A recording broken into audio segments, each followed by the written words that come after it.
Guys, স্বাগত Bengali home কিচেনে। আজ আমি শেখাবো সুমি ঘোষের রিকোয়েস্টে একটা ড্রিঙ্ক রেসিপি। তো হোলি এসে গেছে, আমি ভাবলাম একটা হোলি স্পেশাল সিদ্ধি রেসিপি দেওয়া যাক। এটা হোলিতে আপনারা বানিয়েও তাহলে খেতে পারেন। এটা সিদ্ধি আমরা বাংলায় বলি, আর এমনিতে এটা সবাই ঠান্ডাই বলে। এটা ভীষণ ইজি, ভীষণ হেলদি আর ভীষণ টেস্টি একটা ডিশ। যদি আপনারা সিদ্ধি না দিয়ে খেতে চান তাহলে আর এটা কোনো রকম নেশার কাজ করে না। এটা একটা জাস্ট হেলথ ড্রিঙ্ক। আপনার যখন খুশি করে খেতে পারেন, বানিয়েও রাখতে পারেন। তো চলুন শিখে নিন কী করে সিদ্ধি বানানো যায় হোলি স্পেশাল। দেখে নিন কি কি লাগছে। কাজু, গোলাপ ফুলের পাপড়ি নিয়েছি, শুকনো পাপড়ি এগুলো যে কোনো দোকানে পাওয়া যায়। আর পিস্তাকে আমি কুচো করে নিয়েছি গার্নিশিংয়ের জন্য। আর পিস্তা নিয়েছি, কেশর, গোটা গোলমরিচ, ছোটো এলাচ, লবঙ্গ আর দারচিনি, চালমুগড়া, অ্যালমন্ড, পোস্ত, আর এটা হচ্ছে মৌরি আমি দিইনি, কারণ মৌরির গন্ধ আমাদের বাড়ির লোকেরা পছন্দ করে না সিদ্ধিতে। আর দুধ, আমি এখানে 1 প্যাকেট দুধ নিয়েছি। আপনারা যতখানি পরিমাণ বানাবেন সেই পরিমাণ দুধ নেবেন। আর চিনি। এটা হচ্ছে কুসুম কুসুম গরম জল। আমি এবার একটা বাটি নিয়েছি, বাটিটার মধ্যে আমি ফার্স্টে চালমুগড়া দিলাম, তারপরে পোস্ত দিলাম। যা যা নিয়েছি, কাজু, পিস্তা, অ্যালমন্ড, দারচিনি, লবঙ্গ, গোলমরিচ আর মৌরিটা আমি বাদ দিয়ে দিলাম। চাইলে আপনারা মৌরি দিতে পারেন।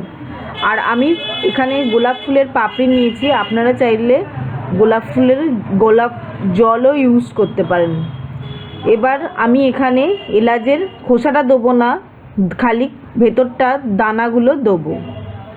এবার কেশর দিলাম যাতে সুন্দর ফ্লেভার এবং গন্ধ আর একটু রং হয়। এবার ওই কুসুম কুসুম গরম জলটা দিয়ে আমি এটা 2 থেকে 3 ঘন্টা ভিজিয়ে রেখে দেবো, যাতে এগুলো খুব নরম মতো সফট মতো হয়ে যায়, যাতে আমাদের মিক্সিতে পিসতে কোনো প্রবলেম না হয়। 3 ঘন্টা হয়ে গেছে, আমার ড্রাই ইনগ্রিডিয়েন্টসগুলো খুব ভালো করে ভিজে গেছে। এবার আমি দুধটা গরম করতে বসিয়েছি। দুধটা জাস্ট ফুটে উঠলে, এখন হাই ফ্লেমে রেখেছি, দুধটা ফুটে উঠেছে। এইভাবে আমাদের মোটামুটি একটু ঘন হওয়া অবধি, মানে 3 থেকে 4 মিনিট ফোটাতে হবে ধিমে আঁচে। দেখুন আমাদের খুব সুন্দরভাবে বাদামগুলো ভিজে গেছে। আমি বাদামের এরকমভাবে খোসাগুলো সব ছাড়িয়ে নিয়েছি। তো কিভাবে ছাড়াতে হয় আপনাদের দেখিয়ে দিচ্ছি। এগুলো জলে ভিজিয়ে রাখলে খুব সুন্দরভাবে নিজের থেকেই গা থেকে এর খোসাগুলো ছেড়ে যায়, নাহলে এগুলো মুখে পড়তে পারে, সেই জন্য ছাড়িয়ে নিয়েছি। দেখুন খুব সুন্দরভাবে ভিজে গেছে। পিস্তার খুব সুন্দর একটা কালার এসছে, কেশরেরও একটু হলুদ কালারটা এসছে। এবার আমি মিক্সিতে সবগুলো দিয়ে দিলাম, দিয়ে অল্প একটুখানি জল দিলাম, দিয়ে এটা মিক্সিটাতে ফাইন পেস্ট করতে হবে, মানে একদম মিহি পেস্ট করতে হবে। দেখুন মিহি আমার পেস্ট করা হয়ে গেছে। আমি একটু জল দিয়েছি বলে পাতলা পাতলা হয়েছে। আপনারা যদি জল ছাড়া বাটতেন তাহলে এটা ঘন মতো হতো। যাই হোক, এরকম বাটা হয়ে গেছে। আপনারা এরকম টিফিন কৌটো করে এটাকে স্টোরও করে রাখতে পারেন ফ্রিজে। যেদিন করবেন, যেদিন খেতে ইচ্ছা হবে সেদিন জাস্ট গরম দুধটা একটু ফুটিয়ে ঘন করে আর তাতে গুলে খেয়ে নেবেন। এবার আমি টেস্ট মতো, পরিমাণ মতো, যে যেরম চিনি খেতে ভালোবাসেন সেরম চিনি দেবেন। দিয়ে চিনিটা গোলা অবধি আমাদের একটু অপেক্ষা করতে হবে। দেখুন দুধটা ফুটিয়ে আমার কতটা শুকিয়ে গেছে। এবার আমি একটা গ্লাসে ঘন করে বাটা হলে 1 চামচ দিতে হবে। আর আমি একটু যেহেতু পাতলা করে বেটেছি, সেই জন্য আমি একটা গ্লাসের জন্য 2 চামচ করে দিই, তো তাতে সব ফ্লেভারটা ঠিকঠাক মতো থাকে। দিয়ে আমি মিশিয়ে দেবো, দিয়ে এবার গ্যাসটা বন্ধ করে দেবো। দিয়ে বেশিক্ষণ ফোটাবেন না, জাস্ট দিয়ে এটা বন্ধ করে দেবেন। দিয়ে এবার আমি এটাকে ছেঁকে নিচ্ছি, যাতে আমার যা দানা ফানা আছে সব বেরিয়ে যাবে আর একদম স্মুথ মিহি এটা খেতে হবে। দেখুন আমার ছাঁকা হয়ে গেছে। এবার এটা আমি ফ্রিজে রেখে দেবো কমসে কম 3 থেকে 4 ঘন্টা, যতক্ষণ না ঠান্ডা হয়।